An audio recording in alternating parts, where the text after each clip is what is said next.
We've won Deal of the Year for the West End, which was the highest rent recorded in London in our letting of the top floor, £185 per square foot to Helly Hambro. And I just found out in the awards ceremony that it's the highest rent per square foot in the world. Very happy for the team.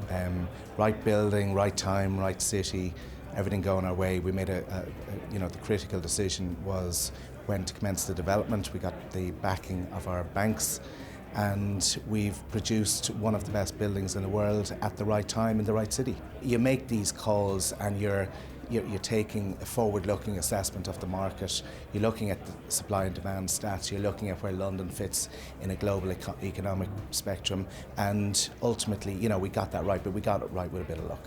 Data is critical. The only assessment that we can make in our market is supply of space, future pipeline of space, the demand from the occupiers, what sectoral allocation that demand is coming from, and then looking at the capital markets in terms of, even if you get your building built and you get your development completed and let, where is the capital market cycle?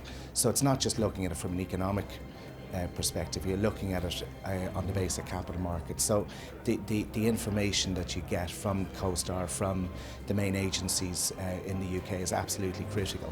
The most helpful information that we get from those databases is purely on supply and demand and pipeline. We would take a positive perspective on the occupier side. We think that the capital markets will ultimately go against us from here because the interest rate cycle is starting to go against us, and it's a very hard time to call where the equity cycle is going to go, particularly the geopolitical concerns around China, the commodities market, the impact on the Middle East, and how that plays out in currencies, and particularly against sterling strengthening within the intervening period.